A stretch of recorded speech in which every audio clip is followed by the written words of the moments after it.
আসসালামু আলাইকুম। এটিএন বাংলা সংবাদে সবাইকে স্বাগত জানাচ্ছি ফাতিহা শাফি। যাত্রা শুরু করলো সুপ্রিম কোর্ট সচিবালয়। দুপুরে সচিবালয়ের উদ্বোধন করেন প্রধান বিচারপতি সৈয়দ রেফাত আহমেদ।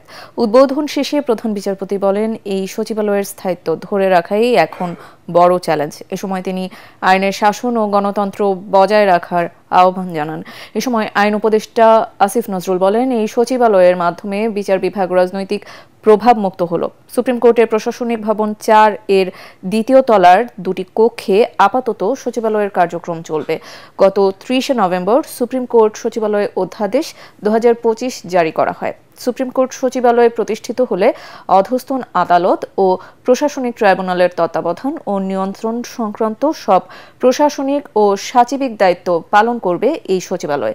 অধ্যাদেশ অনুযায়ী বিচার কাজে নিয়োজিত বিচারকদের পদায়ন, পদোন্নতি, বদলি, শৃঙ্খলা ও ছুটি বিষয়ক সব সিদ্ধান্ত ও অন্যান্য আনুষঙ্গিক বিষয় এই সচিবালয়ের হাতে থাকবে।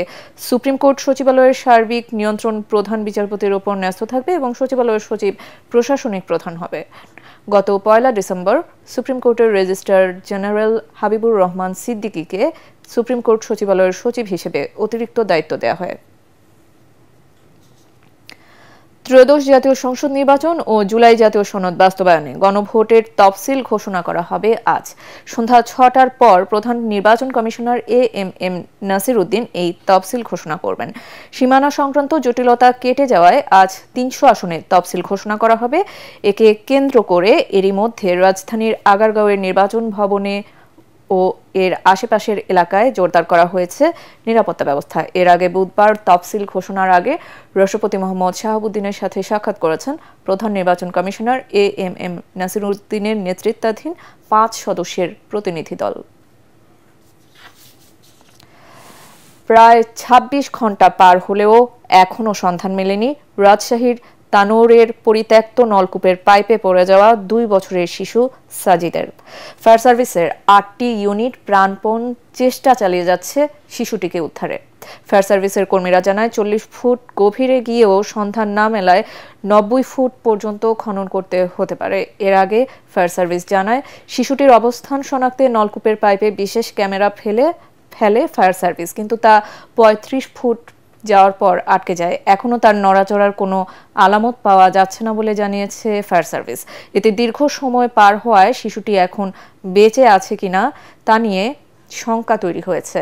প্রত্যক্ষদর্শীরা জানান, বুধবার দুপুরে খেলার এক পর্যায়ে শিশুটি ওই অরক্ষিত গভীর নলকূপ পাইপের ভেতরে পড়ে যায়। পরে ফায়ার সার্ভিসে খবর দিলে তারা এসে উদ্ধার তৎপরতা শুরু করে।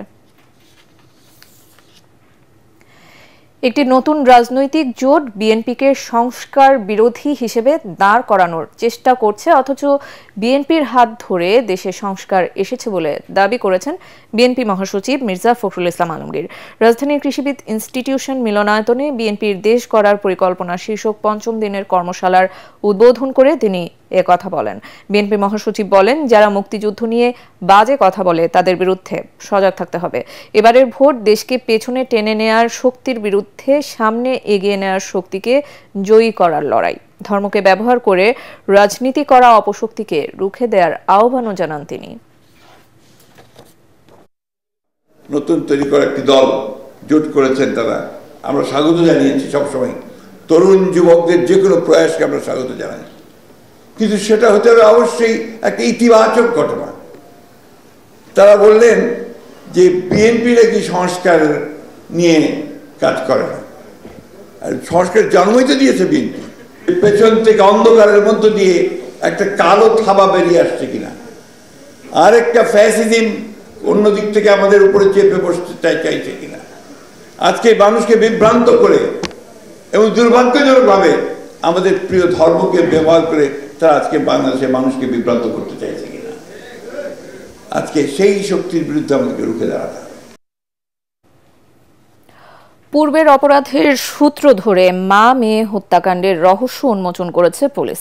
জিজ্ঞাসাবাদে গৃহকর্মী আয়েশা জানায়, ২,০০০ টাকা চুরি নিয়ে কথা কাটাকাটি এবং ক্ষোভের জেরে প্রথমে মা ও পরে মেয়েকে খুন করে সে। রাজধানীর মোহাম্মদপুরে আলোচিত এই জোড়া খুনে গ্রেফতার গৃহকর্মী আয়েশাকে জিজ্ঞাসাবাদের পর ব্রিফিংয়ে এ তথ্য জানায় পুলিশ। এর আগেও আয়েশার চুরির রেকর্ড রয়েছে বলে জানতে পেরেছে পুলিশ।